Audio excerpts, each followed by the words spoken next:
Sinasabi nga po ng inang simbahan na ang Paschal Triduum, ito na po yung mga pinakamatitinding panahon sa buhay ng simbahan sapagkat dito po natin nararanasan yung paghihirap, pagkamatay at muling pagkabuhay ng ating Panginoong Jesucristo. Tingnan natin kung ano ang epekto o kaya anong influence nito sa ating mga kabataan. Para sa kanila, ano talaga yung Paschal mystery ng ating Panginoon. Bishop? Yeah, sige. Siguro, Rosh, ano ba ang tama sa ng Paschal Triduum, lalo na sa pagdiriwang o pag-Holy Week? Siya para po sa akin ay malakas po yung tawag po lalo siya. Kasi po, nakikita ko yung pagpapakasakit po ng Panginoon sa Kristo sa mga araw na ito. Kaya nga po, nag-encourage po ako sa mga kabataan kung yung K-drama nga po ay nabibigyan natin ng panahon at nabibigyan ng oras. Bakit hindi po ngayong Holy Week ay bigyan din natin ng oras sa ating Panginoong Jesucristo sa loob ng 3 araw lang naman po. Very good, no? Ikaw naman, Camille. Ako po, ang panahon po ng Kwaresma, may tuturing ko po siyang isang napakalaking biyaya sa buhay ko sapagkat dito ko po napagninilay-nilay ang aking sarili sa pamamagitan ng mga napagdadaanan ko pong problema, mga karanasan. Nung mga nakaraang linggo po, ako po ay sinubok talaga ng ating Panginoon kung saan po marami po akong pinagdaanan sa school, sa pamilya po, sa aking health. Dito pong sa panahong ito, dito lumalim po ang aking ugnayan sa gitna ng ating Panginoon at sa akin. Lalo na po sa ating mga kabataan, nakakapag-share po ako ng aking mga sariling experience sa mga kabataan kung saan nabibigyan po sila ng guidance sa bawat pinagdadaanan din po nila. Higit sa lahat po, ang pinakahuling natutunan ko po at napagtagumpayan ko ngayong Kwaresma ay yung matutong magpatawad ng bukal sa puso. Para po sa akin, payo ko po sa mga kabataan, sa lahat po ng problema ating pinagdadaanan, temporary lang po yan. Hindi naman po tayo bibigyan ng ating Panginoon ng problema na hindi natin kakayanin. Sinusubukan lang po niya tayo sa pamamagitan ng problema. Sinusubukan niya lang po ang ating mga pananampalataya at tibay.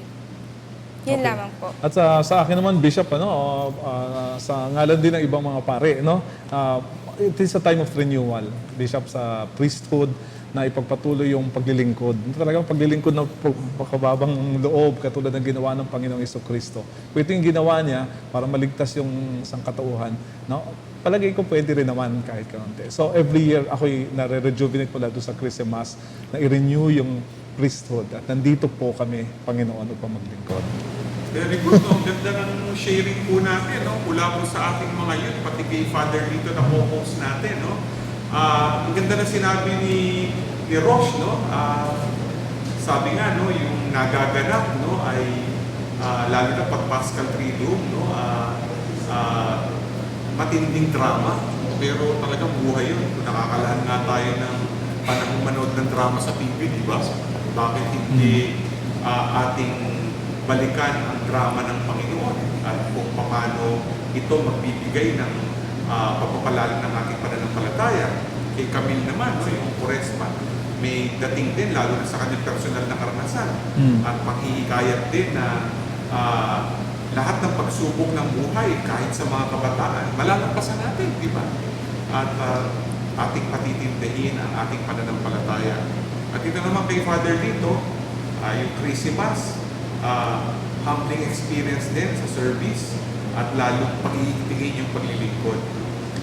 Alam nyo, itong ating Holy Week special, no, ay talagang napakagandang paraan, no, para ipahayag po sa inyo, no, na ang buhay po natin ay buhay din na pagpapalalim ng ating pananampalataya. Meron po tayong pagpapakasakit, meron din tayong pagkamatay, at meron din tayong muling pagkabuhay. At harinawa po, ipagdiwang po natin ang ating Semana Santa ng makahulugan. Ito'y bakasyon, hindi lamang sa ating sarili, bakasyon kasama ang Panginoon.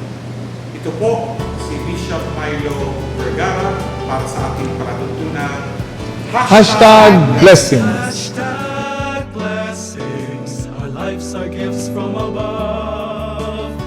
Hashtag blessings, you fill our hearts with love. Hashtag blessings, our lives are gifts from above. Hashtag blessings, you fill our hearts with love.